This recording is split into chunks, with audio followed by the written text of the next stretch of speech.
ng sustainable development ng mga imperialistang bansa gaya ng Amerika sa kasapakat ang kanilang mga malalaking korporasyon na sumasagasa sa ating mga kabuhayan, sa ating mga bayan.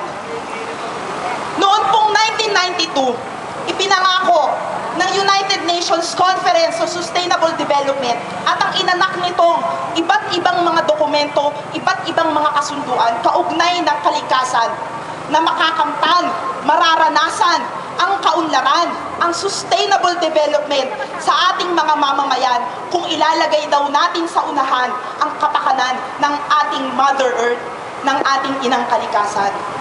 Pero po para sa kababaihan, 20 taon magmula noon, higit na paghihirap, higit na pagsagasa sa ating mga karapatan at kapakanan ang ating naranasan.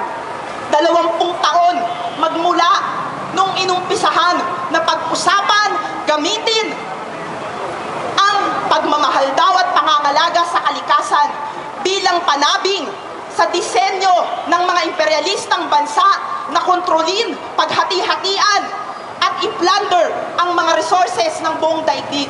Ano po ang nararanasan ng maraming kababaihan? Ang kababaihan po ngayon sa buong daigdig ay gumagawa ng 2/3 ng working hours ng sa buong daigdig. Wala pa po dyan, o liban pa, yung unpaid family work na ginagawa ng mga kababaihan sa iba't ibang panig ng daigdig. Bukod po dyan, kalahati ng pagkain sa buong daigdig ay nililikha ng kababaihan. Malaking puwersa ang kababaihan sa paggawa, sa paglikha, pero ano po ang ating nararanasan? Wala pang 10% ng mga kita ng mamamayan ng daigdig ang mabibilang sa kababaihan.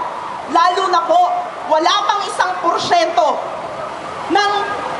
ng mga pag-aari sa daigdig ng access sa lupa ang naroon sa kababaihan. Hindi po ba isa pong matinding pagsagasa sa karapatan nating mga kababaihan, kalahati ng populasyon ng daigdig?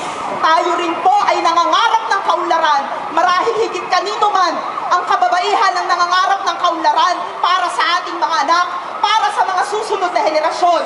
Pero sa pananalasa at pangingibabaw ng interes ng mga imperialistang bayan, pangunahin ng Estados Unidos, sa pamamagitan ng paggamit nito sa kalikasan, sa pamamagitan ng mga sinasabi nitong kailangang pangalagaan ng kalikasan, ang totoo, sila po mismo, ang mga imperialistang bayan na yan, at ang kanilang mga ganid na mga korporasyon, ang sumisira sa ating kalikasan, sumisira sa kabuhayan ng mamamayan, lalong-lalo na po ng kababaihan. Dahil po sa matinding pagkasira ng ating kabuhayan, ng ating kalikasan, mas nagiging mahirap para sa kababaihan